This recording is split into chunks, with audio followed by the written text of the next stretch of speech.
So we mentioned to Reedy that as far as almsgiving is concerned, we can donate to a charitable organization. We can also volunteer our time in order to help other people. We can also act directly by meeting somebody who is in need or who presents himself to us, and we see how to help and assist that person.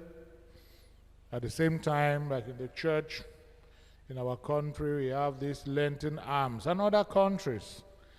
And there are some people who say they are fasting during Lent. Let me explain this thing a little bit more. If you say that you are fasting during Lent, some people they say these 40 days, I'm going to fast. On the 5th Sunday of Lent, what you fast from, you have to keep. If you say, I'm not going to drink beer during Lent, you have to calculate how much do you use to drink for one day. You keep the money aside. What we talk about Lenten collection, the Caritas collection, that is being done on the 5th Sunday of Lent every year. That is the money that we come and give. And at the same time, you cannot fast for your own benefit. What do I mean? That is, okay, I'm not going to drink beer, or it can be anything, because some people don't drink beer naturally, but they drink sweet pamplemousse and all the rest. Or some don't drink, they drink but tangy water. Whatever, it can be anything. We're just giving examples. You cannot fast and you are keeping everything to yourself and waiting for Easter Sunday to buy one crate and finish. Or to buy one carton of wine and finish. No. When you are fasting, the intention is to use what you should have used for yourself in order to help your brother or your sister. And you can do that as an individual. It's okay, if I look at my salary every month is 100,000 or 200,000. And so I'm going to keep 10,000 every month. I'm not going to touch it because I want to do a charitable work in order to help the situation of a brother or the situation of a sister.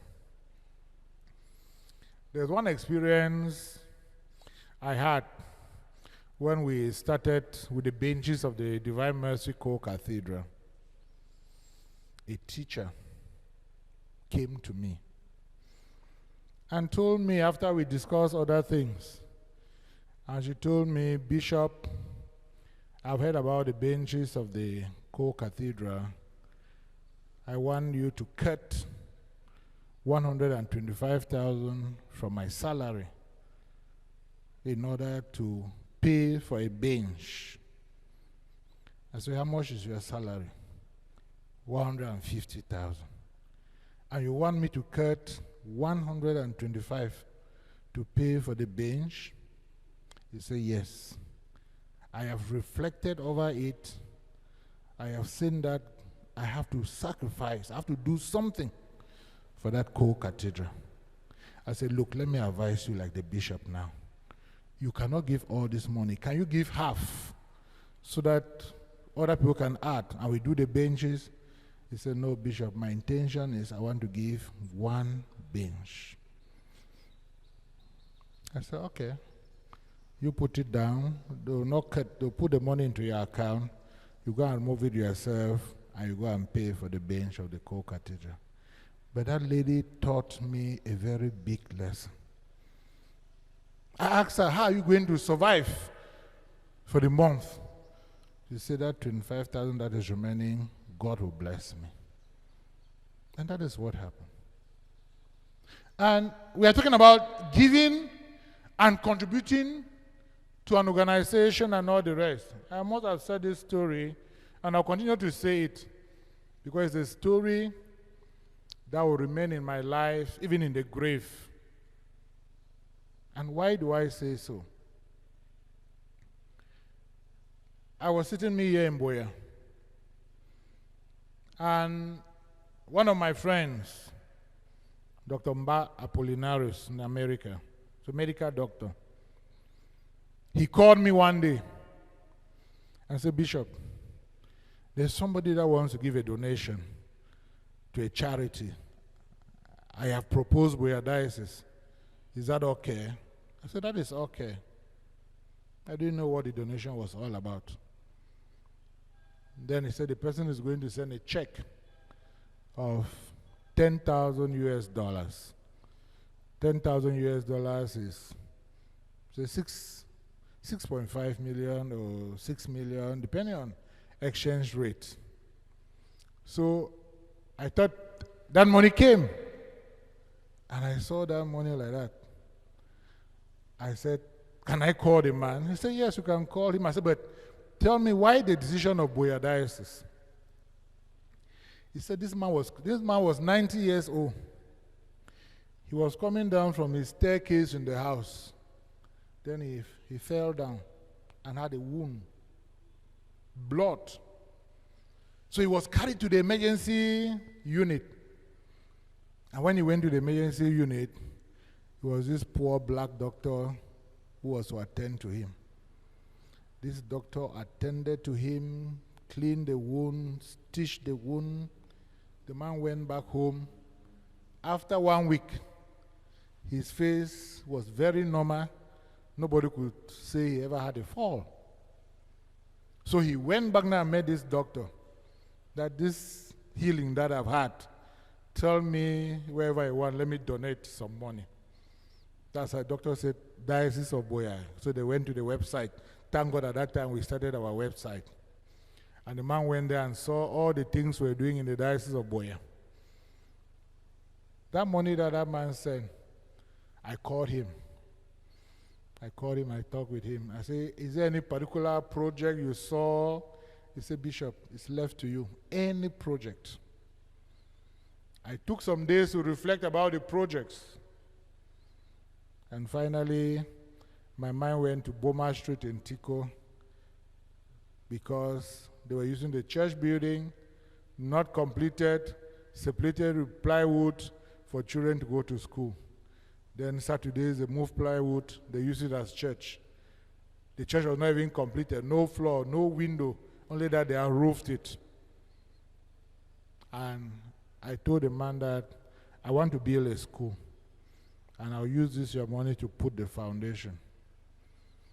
So I did that. I used that as money, added money there, and did the foundation and finished. And I wrote to him, I thanked him, showed him the pictures that I used, 11 million something, and the foundation is finished thanks to the money that he gave. The next day he sent me another 10,000.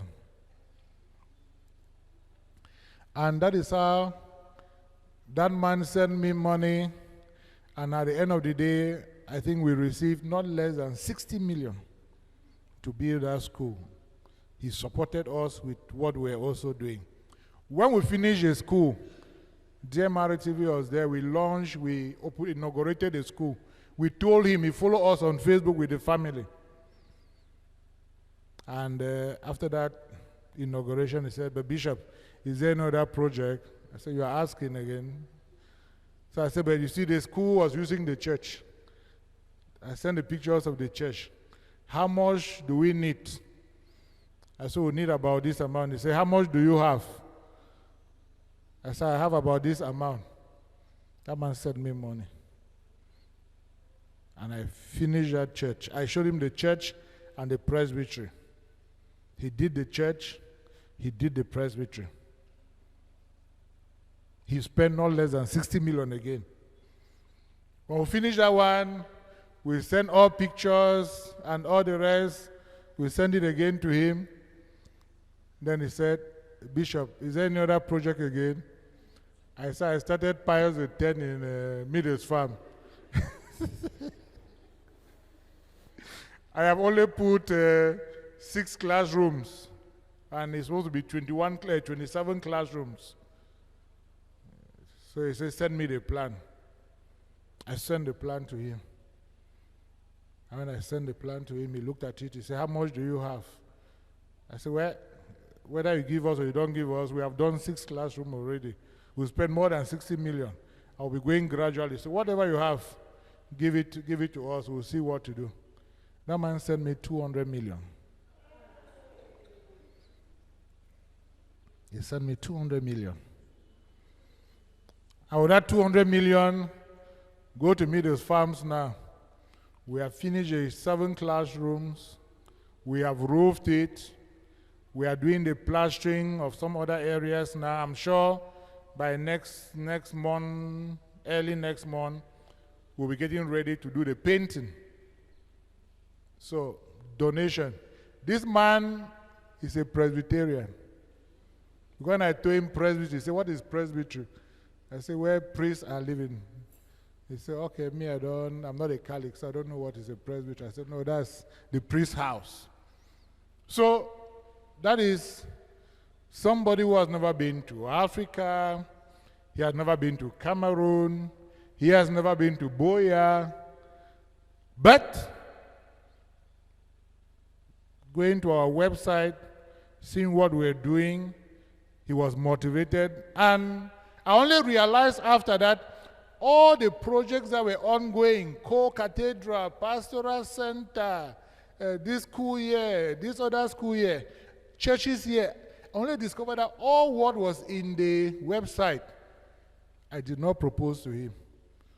At the end of the day, he instead did, but other things that I didn't program or they are not yet put it on the website.